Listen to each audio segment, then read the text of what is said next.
Hi guys, ഇന്ന് നമുക്ക് evening സ്നാക്സായിട്ട് snacks എന്ന് പറയണ്ട, ചായക്ക് സ്പെഷ്യലായിട്ട് ചക്ക ഉണ്ടാക്കുന്ന. അപ്പം ചക്ക ഞാൻ അരിഞ്ഞിട്ട് പാകത്തിനൊപ്പം മഞ്ഞൾപ്പൊടിയും അതുപോലെ നമ്മുടെ കുറച്ച് വെള്ളം ഒഴിച്ചു കൊടുക്കുന്നുണ്ട്.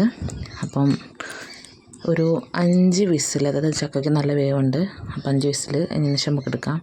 പിന്നെ അരപ്പ് തയ്യാറാക്കുകയാണ്. തേങ്ങ, ഒരു കഷ്ണം വലിയ ഉള്ളി, പച്ചമുളക്, ജീരകം. തേങ്ങ ഇങ്ങനെ ചിരകാൻ കഴിയാത്തതുകൊണ്ടാണ് നമ്മളിങ്ങനെ മുറിച്ചിട്ടത്. അപ്പം നമ്മൾ വിസിലൊക്കെ വന്ന് ഏകദേശം ചക്ക റെഡി ആയിട്ടുണ്ട്, നല്ല ഉടഞ്ഞിട്ടുണ്ട്. ഇനി ഇതിലേക്ക് നമ്മൾ അരപ്പ് തയ്യാറാക്കിയത് ഒഴിച്ചു കൊടുക്കുകയാണ്. പിന്നെ അതിൻ്റെ കൂട്ടത്തിൽ നമ്മൾ കറിവേപ്പില ചേർക്കുന്നുണ്ട്.